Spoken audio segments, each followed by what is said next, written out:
while my grandmother was a super huggy, lovey, you know, Italian, you know, kind of squeeze your cheeks type person, she was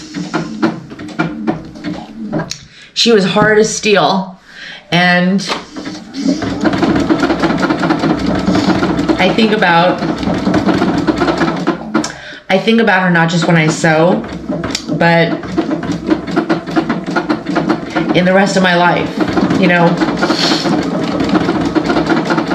I can remember times when this has absolutely nothing, well, it does have a lot to do with sewing, but it's not just all about sewing today.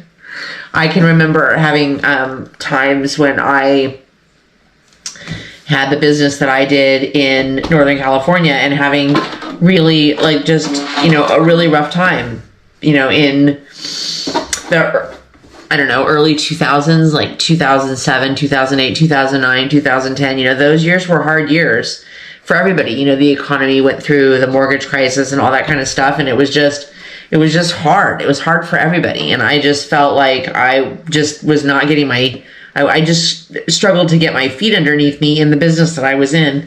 And I can remember conversations with her, and my grandmother was the kind of person that if you called her and told her how hard things were going, you know, she would listen to you, and she would tell you that she was sorry that those things were happening, but work harder, like, shake it off, you know, do more. And I've remembered that in my life always.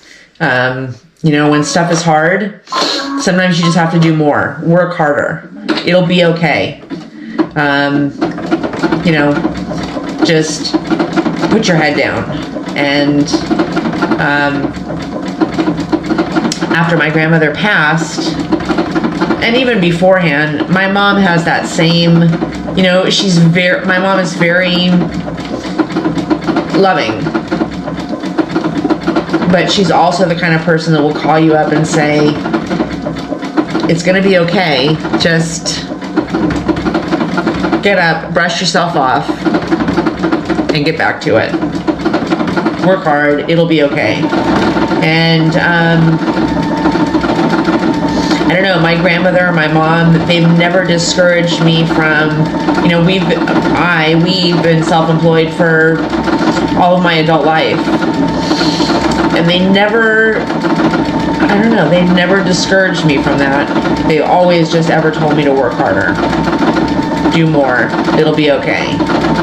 And circling back on my story,